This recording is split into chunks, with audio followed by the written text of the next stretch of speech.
वो आपको जबरदस्ती ऑपरेट करता है। मैं आपको दो बातें कहना चाहता हूं कि कभी भी कोई डॉक्टर आपको कहता है कि हार्ट की आर्टरीज में वेन्स में ब्लॉकेज है 70% तक है, तब तो आप बिल्कुल हंसी खुशी रहिए, कोई चिंता की बात नहीं। 75 है, 20 है, 85 है तो आप चिंता करिए और इस ब्लॉकेज को निकालने के लिए कुछ काम शुरू करिए। आप बोलेंगे ऑपरेशन है, ऑपरेशन उसका इलाज नहीं। क्यों इलाज नहीं है मैं बताता हूं आपको। ऑपरेशन होता क्या है, एक ऑपरेशन है जिसमें आपको एंजियोप्लास्टी किया जाता है। एंजियोप्लास्टी में क्या होता है कि मैंने बताया ये जो एक तरह की आर्टरी है, मान लीजिए इसमें से ब्लड जाना है और ये रुक गई है, तो डॉक्टर एक छोटी सी स्प्रिंग है वो आपके आर्टरी में डालेगा, कट करेगा यहाँ से, आर्टरी को उठाएगा और स्प्रिंग उसमें इंसर्ट कर देगा। वो स्प्रिंग इतनी बड़ी होती है, वो जो बॉल पेन में आपने देखा है कि स्प्रिंग होती है, एग्जैक्टली वही स्प्रिंग, एग्जैक्टली वही स्प्रिंग, बस उस पर मेडिकेशन किया हुआ होता है, दवा उस पर लपेटी हुई। वो स्प्रिंग 10 रुपए की बनती है, लेकिन आपके हार्ट में डलने के बाद उसकी कीमत 2 लाख का, सिर्फ 10 रुपए। आपको हैरानी होगी ये जानकर कि इतनी लूट मची है। हाँ, इतनी ही लूट मची है। 10 रुपए की चीज को आपके हार्ट में डाल के वो कहेगा कि अब तो 2 लाख का बिल हो गया, 2.5 लाख का बिल हो गया, 3 लाख का बिल हो गया। आपको पता नहीं है, आप क्रॉस चेक नहीं करते और हम ये मान के बैठे कि ये तो भगवान है जो डॉक्टर है। लेकिन आपको मालूम नहीं है कि भगवान जब होता था डॉक्टर तब होता था, अब नहीं। अब तो वो शैतान से भी ज्यादा खतर। भगवान फिर भी आपकी जान ही लेगा, ये तो इतना शैतान है कि जान भी लेगा, पैसे भी निकाल लेगा आपके। हाँ, ये तो शैतान से भी ज्यादा। किसी मैं आपको थोड़ा अवेयर करना चाहता हूं कि हार्ट की प्रॉब्लम लेके कभी भी किसी डॉक्टर के पास आप जाएं और कोई डॉक्टर आपको ये कह दे कि आपका कोलेस्ट्रॉल बढ़ गया, इसके कारण ब्लॉकेज आ गया है, या ट्राइग्लिसराइड बढ़ गया इसके कारण ब्लॉकेज आ गया है, तो आप बिल्कुल मत घबराइए जब तक आप अपनी रिपोर्ट नहीं देख लेते कि इसमें कितना % है। अगर 70 है, 70 से नीचे है, तब तो चिंता करने की बात ही नहीं। घर आइए, आराम से सोइए, खाइए पीजिए। 70+ है तो जरूर थोड़ी चिंता की बात है, लेकिन उस चिंता को दूर करने के लिए कुछ उपाय हैं जो मैं आपको बताना चाहता हूं। ऑपरेशन उसका उपाय नहीं है। क्यों? मान लीजिए उसने एक आर्टरी को कट किया और एक स्प्रिंग डाल दिया। स्प्रिंग मैंने कहा इतनी सी है, इतनी सी स्प्रिंग यहां हो गई, ठीक है।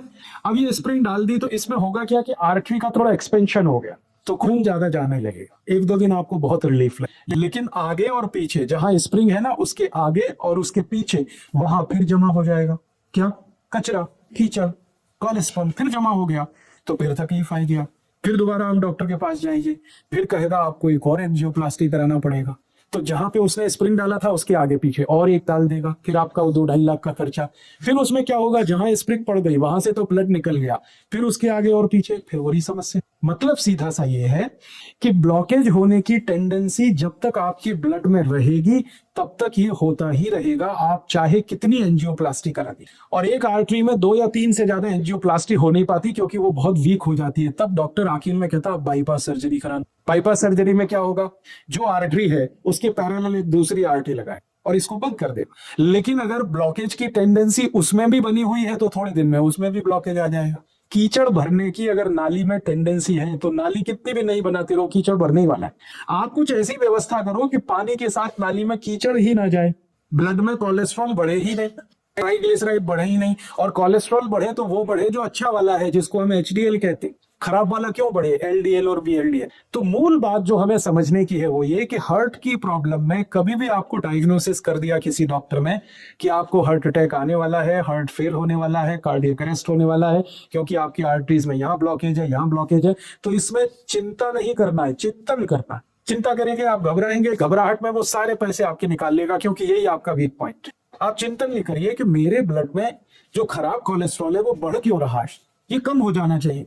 अब ब्लड में खराब कोलेस्ट्रॉल बढ़ने से ही ब्लॉकेज है, तो खराब कोलेस्ट्रॉल बढ़ने के कारण जान लीजिए किन कारणों से खराब कोलेस्ट्रॉल बढ़ता है और किन कारणों से अच्छा कोलेस्ट्रॉल। जिंदगी में जितने भी लोग डालडा खाते हैं, डालडा आप समझ, वेजिटेबल ऑयल, ये डालडा सबसे खराब वस्तु है जो खराब कोलेस्ट्रॉल को बढ़ाती है। खराब कोलेस्ट्रॉल मैंने फिर बोला LDL और VLDL। LDL और VLDL आपके खून में सबसे ज्यादा तब बढ़ता है जब आप डालडा खाते और रिफाइंड ऑयल खाते और डबल रिफाइंड ऑयल खाते हैं, ट्रिपल रिफाइंड ऑयल खाते हैं। तो refined oil, double refined oil, triple refined oil, Dalda, ये 4 नाम हमेशा याद रखिए जो सबसे खतरनाक है आपकी जिंदगी के लिए। इनसे जुड़े हुए अगर प्रोडक्ट आपके घर में है, डालडा या डालडा का कोई भी प्रोडक्ट, XYZ ब्रांड नेम से आ सकता है। रिफाइंड ऑयल का कोई भी प्रोडक्ट XYZ नेम से आ सकता है, वो रुचि हो सकता है, वो सोया हो सकता है, वो गगन हो सकता है, वो पता नहीं क्या क्या नाम से हो सकता है। ये सब वो प्रोडक्ट है जो आपके शरीर में खराब कोलेस्ट्रॉल का निर्माण करके हैं। खराब बने LDL और VL, उसके कारण आपको ब्लॉकेज। तो क्या करना चाहिए? इमीडिएट आपको फैसला करना चाहिए कि भाई हमारे घर में डालडा नहीं आएगा, हमारे घर में कोलेस्ट्रॉल खराब बढ़ाने वाला कोई भी प्रोडक्ट नहीं रहा, तो डालडा हटा दीजिए, अपने भोजन से डालडा निकाल दीजिए और रिफाइंड ऑयल भी निकाल दीजिए, डबल रिफाइंड भी ऑयल निकाल। तो रिफाइंड और डबल रिफाइंड और डालडा निकालते ही आपका कोलेस्ट्रॉल घटना शुरू हो जाए इमीडिएट। और अगर आप चाहें तो 3 महीने ऐसा खाना खा के देख लीजिए जिसमें डालडा की एक बूंद भी ना डाली गई हो और रिफाइंड और डबल रिफाइंड ऑयल ना इस्तेमाल किया गया हो, 3 महीने में वो डॉक्टर ही कह देगा अरे आपका तो बहुत कम हो गया एलडीएल और वीएलडी। तो कारण आपको पता होना चाहिए। कारण सबसे बड़ा जो है बैड कोलेस्ट्रॉल, खराब कोलेस्ट्रॉल जो हार्ट अटैक लाता है, कार्डियक अरेस्ट लाता है, उसको लाने वाला जो प्रोडक्ट है, जो वस्तु है आपकी रसोई में, वो डालडा है, रिफाइंड ऑयल है, डबल रिफाइंड। अब आप उल्टा कहेंगे कि डॉक्टर तो सब बोलते हैं रिफाइंड ऑयल खाओ, हार्ट की प्रॉब्लम से बचना है तो डबल रिफाइंड खाओ और अच्छा है। डॉक्टर इसलिए बोलते हैं कि उनका आपस में एक दूसरे के साथ जबरदस्त कनेक्शन है। रिफाइंड और डबल रिफाइंड ऑयल बेचने वाली कंपनियों का डॉक्टरों के साथ कनेक्शन, डॉक्टर उनका जितना भी प्रिस्क्रिप्शन करेंगे कंपनियों का धंधा चलेगा, कंपनियों का धंधा चलेगा तो डॉक्टरों का भी धंधा चलेगा। लोग जितना ज्यादा रिफाइंड और डबल रिफाइंड खाएंगे उतना हार्ट अटैक आएगा, उतना हार्ट अटैक आएगा तो डॉक्टरों की भी चांदी है, कंपनियों की भी चांदी है। इसलिए आप विज्ञापन देखकर टेलीविजन पर कभी भी जिंदगी के बारे में फैसला मत करें। टीवी पर ऐसे ऐसे विज्ञापन आते हैं, कोई पत्नी अपने पति के बारे में बात करती हुई कहती है कि इनको तो ये तकलीफ है तो मैं उसी दिन से सोया वनस्पति ऑयल ले आई, तो ये ऑयल ले आई, तो वो ऑयल ले आई। बस यही खतरनाक, क्योंकि एक भी विज्ञापन सच नहीं होता और सच विज्ञापन करने की उनकी कोई जवाबदारी नहीं है, क्योंकि सरकार ने उनको झूठ बोलने का लाइसेंस, एक भी विज्ञापन सच नहीं और सच बात विज्ञापन में बताई नहीं जाए। तो आप टीवी विज्ञापन देखकर कभी भी ये डिसाइड मत करिए कि हमारे घर में क्या लाना है क्या नहीं। वो ऑयल के बारे में है तब तो बहुत कॉशियस। तो आप जैसे ही डालडा हटाएंगे, जैसे ही ये रिफाइंड और डबल रिफाइंड ऑयल हटाएंगे, 3 महीने आप देशी घी में खाना बना के खा लीजिए, देशी घी, आप देखिए आपका कोलेस्ट्रॉल कम होना शुरू, ट्राइग्लिसराइड कम होना शुरू। अब ये महत्व की बात है जो आपने कहा वो भी नकली है, तो असली बना लीजिए घर में। दूध आपके पास आता है, दही बना लीजिए, उसमें से मक्खन निकाल लीजिए, मक्खन को गर्म करके घी बना लीजिए, वो आपके घर में ही है।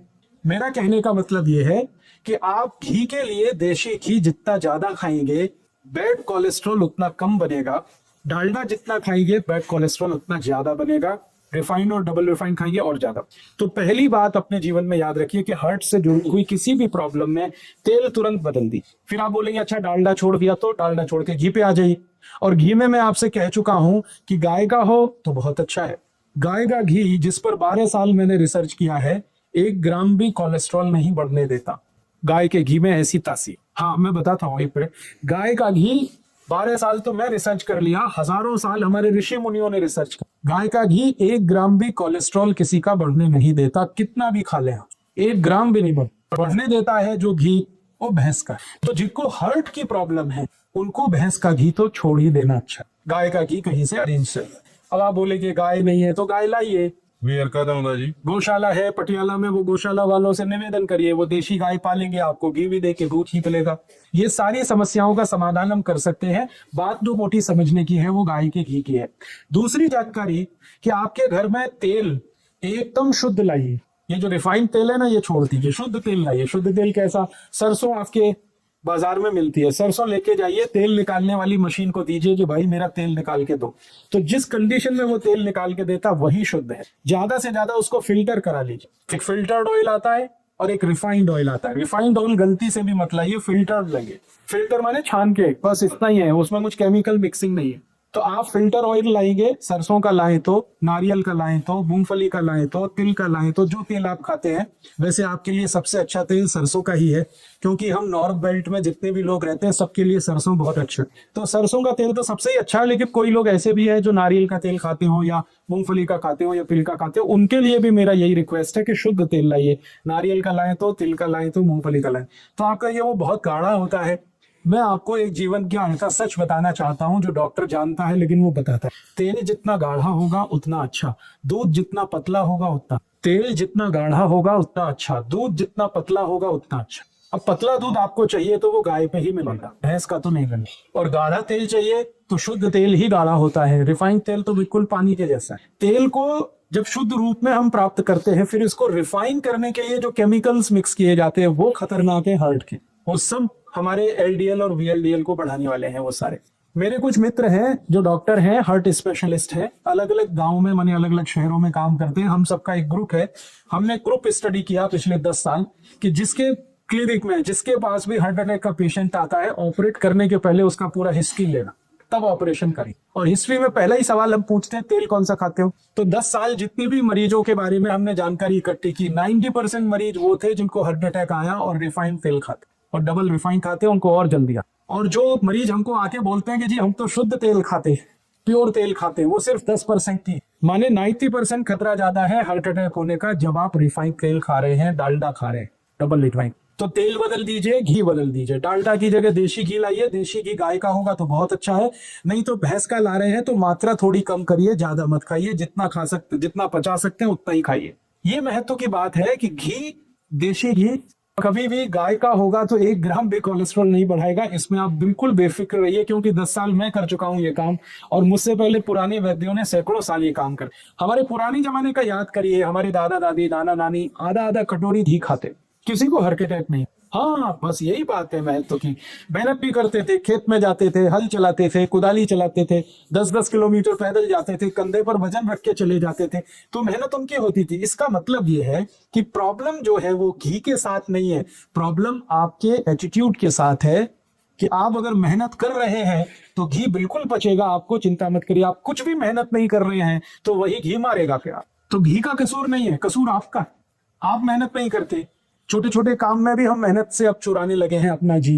ट्रैक्टर आ गया तब से तो और ज्यादा जी चुराना हमने शुरू कर दिया है। हर काम के लिए और स्कूटर या मोटरसाइकिल यूज करते हैं, कार यूज करते हैं, सब्जी भी लेने जाएंगे तो उसके लिए हमें ये सब लगता है।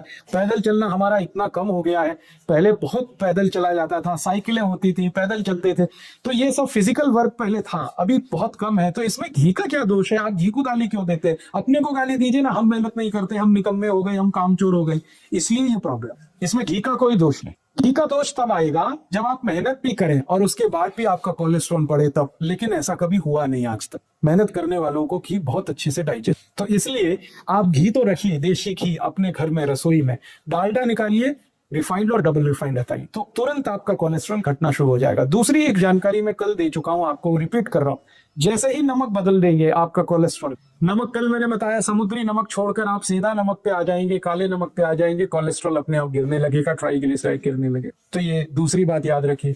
और तीसरी बात ये याद रखिए कि जितनी ज्यादा छिलके वाली दाल और छिलके वाली सब्जियां खाएंगे उतना ही कोलेस्ट्रॉल आपका घटता चला। छिलके वाली दाल और छिलके वाली सब्जियां, जैसे लौकी है, तोरई है, टिंडा है, कद्दू है, करेला है, इन सब सब्जियों में हम छिलका उतारते हैं, ये मत उतारिए, छिलका उतारना बंद कर दे, क्योंकि सब्जियों का सबसे ज्यादा प्रोटीन छिलके में है और फाइबर भी छिलके। तो आप छिलके वाली सब्जियां खाइए। जिनको भी हार्ट की प्रॉब्लम है, ये सब बात उनके लिए हो रही है, सब के सब छिलके वाली सब्जियां खाएं।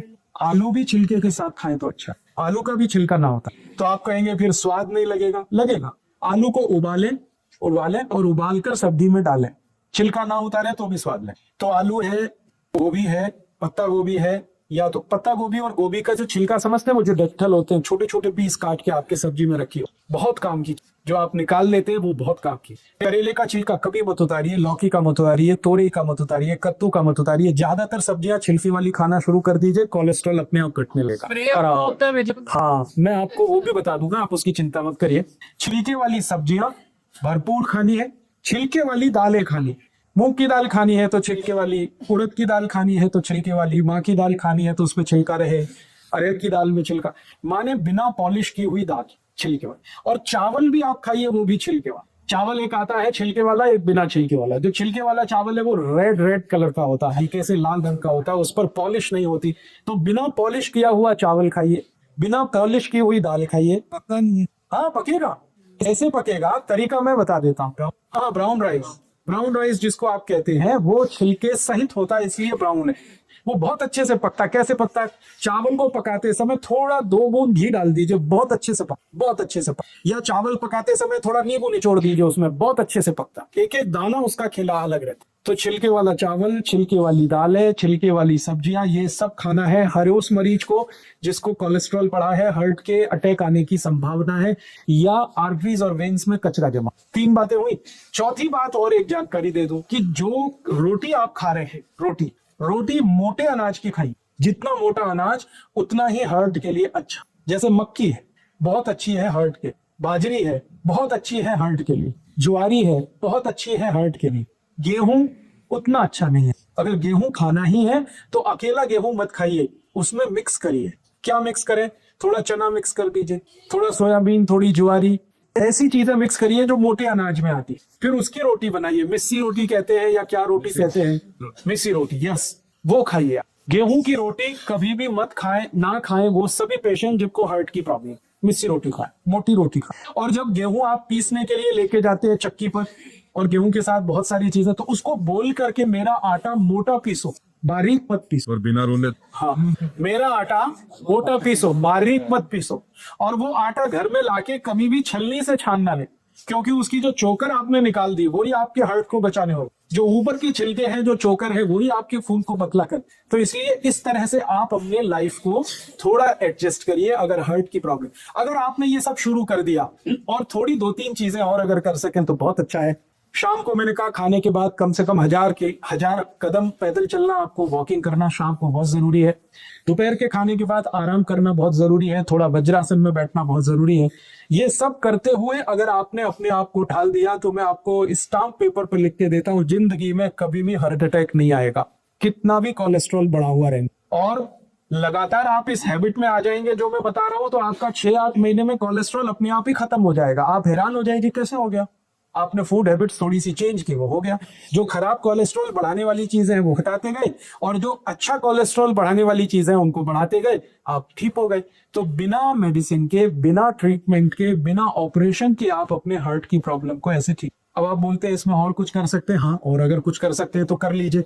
कुछ ऐसी चीजें खाइए जो कल से मैं बात कर रहा हूं, जो एल्कलाइन है। सारी एल्कलाइन चीजें खून को गाढ़ा होने से बचाती हैं और पतला बनाती। तो आप बोलेंगे क्या खाएं? बहुत सारी चीजें हैं हमारे आसपास।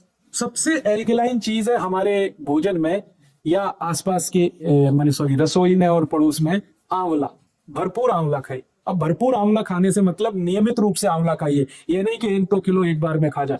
भरपूर खाने का माने नियमित खाइए, 6 महीने, 8 महीने, साल भर 2 आंवले रोज खाएं। जिनको भी हार्ट की प्रॉब्लम, ड्राई खा लें, चटनी बना के खा लें, मुरब्बा बना के खा लें। फिर कोई बोलेगा मुझे डायबिटीज भी है और हार्ट की भी प्रॉब्लम है, तो जो डायबिटिक है वो मुरब्बे वाले आंवले को पानी में धो के उसे खा लें। आंवले की कैंडी आती है उसे खा लें। आंवला किसी भी रूप में खाना तो बहुत खून को व्यवस्थित करता है। एक चीज। दूसरी और चीज क्या खा सकते हैं, अगर आपकी थोड़ी भी कैपेसिटी है खर्चा करने की, तो आप ये एलोवेरा जूस पी लें।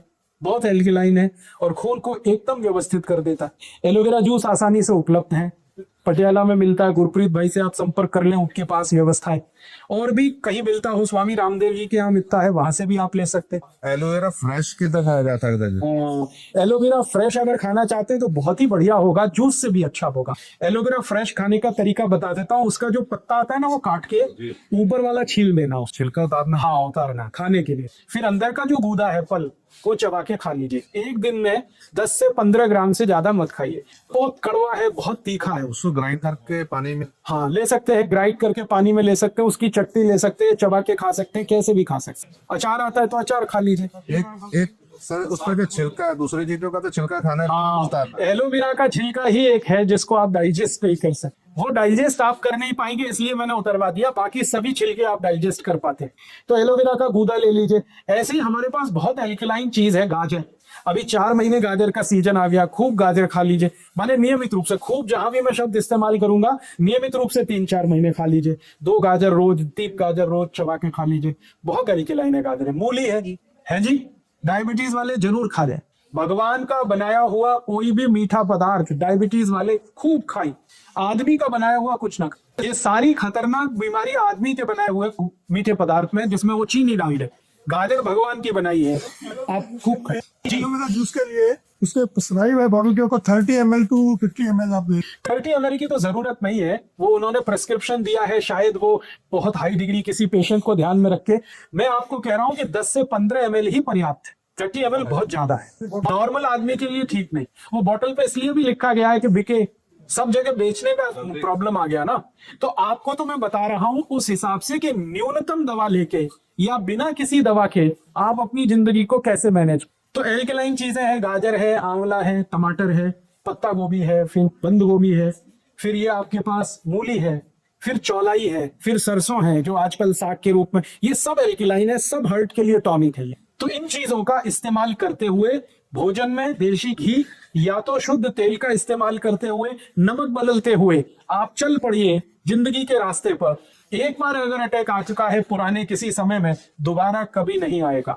और जो भी ब्लॉकेज है वो बिना किसी दवा के अपने आप ही निकल जाएगा, क्योंकि बॉडी में ब्लॉकेज बनाने की टेंडेंसी है तो निकालने की भी टेंडेंसी है। दवा खाने की इसके लिए जरूरत नहीं है, मेडिसिन की इसके लिए बिल्कुल जरूरत नहीं। अब एक आखिरी बात बता देता हूं, इमरजेंसी आ जाए, मान लो इमरजेंसी। इमरजेंसी क्या होती है? आपने जैसा मैंने कहा वैसे सब मैनेज किया, ठीक है, और शायद कोलेस्ट्रॉल आपका इतना बढ़ा हुआ हो कि ब्लॉकेज 99% पहुंच गया हो। उस कंडीशन में उसको रिड्यूस होने में 6-8 महीने लगते हैं। इस बीच में कभी इमरजेंसी आ गई तो, इमरजेंसी माने अटैक ही आ गया मान लो, तो भी घबराइए मत। मैं आपको एक जानकारी देना चाहता हूं कि 99% पेशेंट में ऑटोमेटिक बाईपास होता है। भगवान ने ऐसी व्यवस्था बनाई है, शरीर ऑटोमेटिक बाईपास होता है, डॉक्टर नहीं करता, खुद ही होता है। कैसे होता है? मान लो मैं थोड़ी देर फिर पुरानी बात पे आता हूँ, ये एक आर्टरी है, ये पूरी तरह से बंद हो गई, अब इसमें से ब्लड सप्लाई नहीं हो रहा, तो ये जो बंद हो गई ना, इसके पैरेलल एक खुली हुई आर्टरी रहती है। हमें हर एक आर्टरी के पैरेलल एक दूसरी है, हर एक वेन्स के पैरेलल एक दूसरी वेन है। वो उसी समय के लिए भगवान ने दे रखी है, ये बंद हो जाए तो दूसरी अपने आप खुल जाएगी, ऑटोमेटिक बाईपास हो। इसलिए घबराइए मत, डरिए, भगवान ने बहुत सुरक्षा बनाई है आपके लिए। अब जान के रखिए इस बात को कि हो सकता है ऑटोमेटिक बाईपास हो जाए और आप डॉक्टर के एडमिट हो, डॉक्टर को भी मालूम है कि इनका बाईपास हो चुका है, फिर भी वो कहेगा कि आपको तो बाईपास करना है, तो यहां से काट के फिर सिल देगा और कहेगा मैंने बाईपास कर दिया, मुझे पैसे दे दो। और हो सकता है उसने कुछ नहीं किया हो, क्योंकि बाईपास तो ऑटोमेटिक हो चुका है। ये सभी के शरीर में होता है, हर एक व्यक्ति के शरीर, हृदय की व्यवस्था ऐसी भगवान ने बनाई। तो ऑटोमेटिक बाईपास 99% केसेस में होता है। 1% केस में नहीं हो पाता जब हार्ट फेल हो जाता, उसी समय नहीं हो पाता, बाकी तो अटैक में तो होता ही है। इसलिए वहां भी ऑपरेशन की जरूरत नहीं है। हाँ, एक चीज जरूर ध्यान रखिए कि मान लीजिए इमरजेंसी है, आपको बहुत तेज पेन हो रहा है एंजाइना का, माने अटैक का, रात के 2:30-3 बजे के आसपास ही आता है। क्यों आता है वो जानना बहुत इंटरेस्टिंग है। शरीर के जितने ऑर्गन्स है ना, इंटरनल ऑर्गन्स, हार्ट है, किडनी है, लीवर है, इन सब का वर्किंग, जो काम करने का एक खास समय है। एक खास समय पर हार्ट बहुत ज्यादा काम करता है, एक खास समय पर किडनी ज्यादा काम करती है, एक खास समय पर लीवर ज्यादा काम करता है। उसकी मैंने लिस्ट दी है, बाहर एक किताब है, 2 किताबों में ये लिस्ट है पूरी। आपका स्वास्थ्य आपके हाथ और अहिंसात्मक चिकित्सा, 2 किताबों में हर एक ऑर्गन का टाइम पीरियड मैंने दिया हुआ है कैलकुलेट करके कि ये हार्ट है, इसके काम करने का समय ही है 2:30 बजे से 4:30 बजे, ये ज्यादा काम कर, बाकी समय काम नहीं करता ऐसा नहीं है, कम करता है। इसी तरह किडनी का समय है, इसी तरह लीवर का समय। तो जब ज्यादा काम करने का समय है हार्ट का, अटैक उसी समय आएगा। तो ज्यादातर अटैक 99% सुबह 2:30 बजे से 4:30 बजे के बीच में ही आते हैं। उस समय के लिए क्या करें? बहुत तेज पेन होगा, बहुत तेज तकलीफ आएगी, तो मैं आपको एक दवा का नाम बताता हूँ, वो सब नोट करके रखें। ये रामबाण दवा है, बहुत सस्ती आती है, होम्योपैथी की दुकान में ये मिलेगी। इस दवा को आप इस्तेमाल करें जैसे सॉर्बिट्रेट इस्तेमाल करें। सॉर्बिट्रेट के बारे में आप जानते हैं, गोली है जो जीभ के नीचे डॉक्टर कहता है रख लो। ये एक दवा ऐसी ही है होम्योपैथी में, वो बिल्कुल ऐसे ही काम करती है, आपको मरने से तो बचा ही लेगी। उस दवा का नाम है एकोनाइट, ACONITE, ACONITE, ACONITE, एकोनाइट। इसके आगे एक नंबर लिखना पड़ेगा, नंबर नहीं मिलेगी, 200 लिख, एकोनाइट 200। ये लिक्विड फॉर्म में 5 मिलीलीटर की शीशी खरीद के रखिए, 10 रुपए की आती है, और उतनी शीशी से 100 लोगों की जिंदगी आप बचा सकते। क्या करना है इसको? जब बहुत तेज एंजाइना का पेन है, हार्ट एरिया में, हार्ट रीजन में बहुत तेज पेन हो रहा है, इस दवा की 1 बूंद जीभ पर डालती पेशेंट, 1 ही बूंद, 5-7 मिनट में वो कहेगा हाँ बहुत रिलीफ हो गया, ठीक है। फिर एक और बूंद डाल दीजिए 5-7 मिनट के बाद, फिर कहेगा और रिलीफ हो गया, और एक बार डाल दीजिए, बस 3 बार डाल के छोड़ दीजिए और भूल जाइए, और उसको भी कह दीजिए कि तुम भी भूल जाओ, फिर कुछ प्रॉब्लम नहीं है। डॉक्टर के पास भी जाने की जरूरत नहीं है, एंजियोग्राफी भी कराने की जरूरत नहीं है। अगर आप कराना चाहें तो पैसे ही खर्च होने वाले हैं आपके, और कुछ उससे ज्यादा नहीं निकलेगा। आपने उसको रोक लिया मरने से, अब क्या करना है वो मैं पीछे सब बता चुका हूं। उसका घी बदलवाइए, उसका तेल बदलवाइए, उसका दूध बदलवाइए, भैंस का पी रहा है तो गाय का लाइए, घी ला रहा है तो गाय का लाइए, फिर उसको कहिए नमक बदलो, फिर छिलके वाली दालें शुरू करो, छिलके वाली सब, ये सब उसको शुरू कर दीजिए, उसकी डाइट, और 5-6 महीने के बाद वो बिल्कुल नॉर्मल हो जाएगा। सभी लोग 5 से 7 मिनट्स के 5 to 7 मिनट्स, एक ड्रॉप डाला 5 to 7 मिनट, दूसरा डाल दिया 5 to 7 मिनट, तीसरा डाल दिया, बस 3 ड्रॉप डाल के छोड़ते। ये एक छोटी सी जानकारी मैंने आपको हार्ट और हार्ट से होने वाली प्रॉब्लम्स के बारे में दी है। अब एक आखिरी जानकारी और दे देता कि हमारे रसोई घर में एक बहुत अच्छी मेडिसिन है जो इन सब काम को बड़े आसानी से करती है। हार्ट में अगर ब्लॉकेज आ गया तो उसको निकालेगी, कोलेस्ट्रॉल बढ़ गया है तो उसको घटाएगी, कचरा जमा हो गया खून में तो उसको साफ करेगी। उस मेडिसिन का नाम है मेथी दाना। मेथी दाना बारीक, ये जो मेथी दाना है पीला पीला होता है, खाने के बाद देखेंगे तो बहुत कसैला होता है, कड़वा होता है। ये बहुत अच्छा टॉनिक है हार्ट पे। मेथी दाना नियमित रूप से हर उस पेशेंट को देना है जिसको अटैक आने की संभावना है या आ चुका। एकोनाइट तो दे ही दिया, वो तो उस समय के लिए बच गया, भगवान की दुआ हो गई उसके ऊपर, ऐसा समझ। हाँ, जो बारीक होता है वो काम का है, जो बड़ा वाला है वो अचार के काम का, छोटा मेथी दाना वही काम का है। अब इसको खाना कैसे है? हर उस पेशेंट को ये देना पड़ेगा जिसको ब्लड में कोलेस्ट्रॉल ज्यादा है, ट्राइग्लिसराइड ज्यादा है, कचरा जमा हो गया, कीचड़ भर गया, उसको साफ करने के लिए 1 चम्मच छोटा वाला मेथी दाना 1 गिलास गर्म पानी में रात को रखना, रात भर उस पानी को रखना, सवेरे वो पानी सिप सिप करके पीना, क्योंकि पानी पीने का नियम जो बताया वो ध्यान रखना, और मेथी दाना चबा के खाना। बस इतना सा काम। नहीं, बिल्कुल नहीं। रात को गर्म पानी में 1 गिलास, कांच का गिलास रहना चाहिए, उसमें 1 छोटा चम्मच मेथी दाना, छोटा मेथी दाना वो डाल के रख दीजिए, रात भर रखा रहने दीजिए, सवेरे पानी को सिप सिप करके पी लीजिए और उस दाने को चबा के खा लीजिए। हाँ, डालते समय पानी गर्म जरूरी, दोबारा पीते वक्त पानी गर्म करने की जरूरत नहीं, क्योंकि वो मेथी से ही बहुत गर्म हो चुका है, तासीर बदल जाती है, उस पानी की रस बदल जाता है, आप देखेंगे पानी पीला हो जाएगा।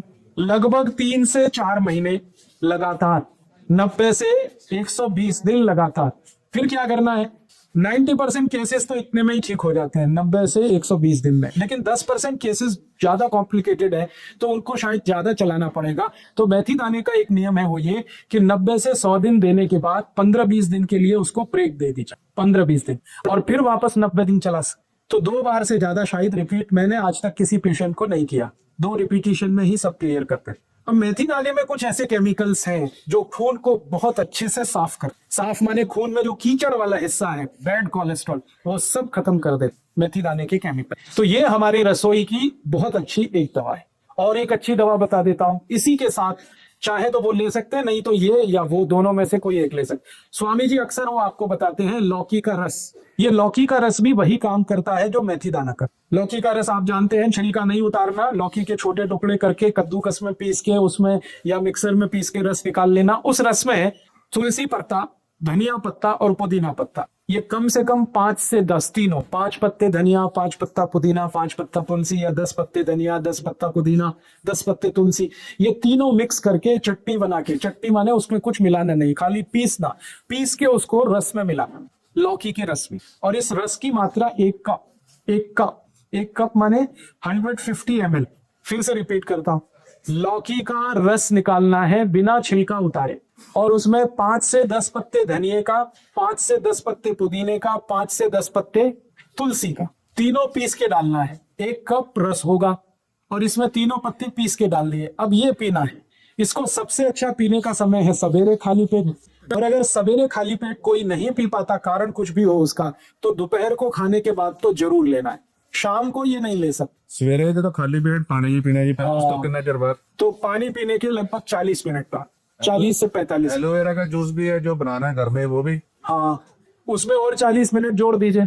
पानी ले लीजिए, एलोवेरा जूस ले लीजिए, फिर 40 मिनट जोड़ के और आप ये रस ले लीजिए लौकी का, और अगर कुछ लेना है तो 40-45 मिनट गैप रखिए हर एक दवा से दूसरी दवा के बीच में। 40 मिनट से लेकर 1 घंटे का गैप बहुत जरूरी है। आयुर्वेद की कोई भी दवा खाने के इमीडिएट बाद ले सकते हैं। अब आप पूछेंगे खाने के इमीडिएट बाद तो लस्सी पीनी है, तो लस्सी पी लीजिए, फिर 40 मिनट बाद ले लीजिए। खाने के इमीडिएट बाद लेंगे, उसके आगे नहीं जा सकते, माने लंच टाइम तक आपको ये पी लेना है। शाम का समय इसके लिए अच्छा नहीं है। खाने तो बाद लस्सी है जी, और दही आ भी जाए, लड़की आ भी निकालते। जिनको हार्ट की प्रॉब्लम नहीं है वो मक्खन ना निकालें, और जिनको हार्ट की प्रॉब्लम है वो मक्खन निकाल के। तो ये एक दवा मैंने बता दी। एक दवा हो गई मेथी दाना, हाँ हमेशा, हाँ पहले या पानी, फिर एलोवेरा लेना है तो एलोवेरा, आंवला लेना है तो उसी के साथ एलोवेरा के साथ, फिर 40 मिनट 1 घंटे के बाद मेथी लेना है। इस तरह से आप शेड्यूल करें। हर चीज का एक शेड्यूल एक याद रखिए, लिक्विड चीज सबसे पहले, सॉलिड चीज उसके बाद। अब मेथी दाने में कुछ तो सॉलिड पार्ट है और एलोवेरा जिसमें कुछ भी सॉलिड नहीं है, तो पहले लिक्विड बाद में सॉलिड, सवेरे का ये नियम। और 1-2 जो दवाएं बता देता हूं इसी तरह की जो काम में आएगी हार्ट के लिए। आपको अपने ही रसोई में इसी तरह की और एक बहुत अच्छी दवा है अर्जुन की छाल, वो भी बहुत अल्कलाइन है। इस अर्जुन की छाल का पाउडर आता है, आप उसको यूज करिए हार्ट के प्रॉब्लम के लिए, जिनको भी है कोलेस्ट्रॉल ज्यादा या ट्राइग्लिसराइड ज्यादा या खून में कीचड़ जमाए, जो मैंने बोला था। अर्जुन की छाल बाजार में मिलती है, 30-40 रुपए किलो है। इसमें शहद मिला के, शहद नहीं मिला सकते तो गुनगुने पानी में मिला के है जी, 100 रुपए किलो, तब तो आपको ठग लिया किसी। अगर आप उसको थोक बाजार से खरीदेंगे, 30 से 40 रुपए किलो से ज्यादा भाव नहीं है पूरे भारत। आप थोक में खरीद लीजिए ना, मैं कह रहा हूं मार्केट थोक में जाइए, 30 से 40 रुपए किलो से ज्यादा भाव ही नहीं है उसका। तो आप जो है अर्जुन की छाल का पाउडर, इसको भी इस्तेमाल कर सकते हैं हार्ट पेशेंट के लिए, ये भी बहुत एल्कलाइन। और एक दो चीजें बताता हूं जो इसी तरह से एल्कलाइन है और हार्ट के लिए बहुत है। पाउडर ही लेना अर्जुन की छाल, शहद लेना है, शहद नहीं है तो गुनगुने पानी में मिला के लेना है। अर्जुन की छाल की हाँ, क्वांटिटी माफ करिए, भूल गया। कभी भी लेना है अर्जुन की छाल का पाउडर एक बार में तो आधा टी स्पून, एक टेबल स्पून है, टी स्पून आधा, इतना ही लेना है एक बार में, एक दिन में, फिर दूसरे दिन लेना है, फिर उतना ही। 3 महीने लगातार आप इसे भी ले सकते हैं अर्जुन। और माफ करिएगा, ये जितनी चीजें बता रहा हूं ये सब ऑल्टरनेटिव के रूप में बता रहा हूं, एक साथ सब मत ले लेना।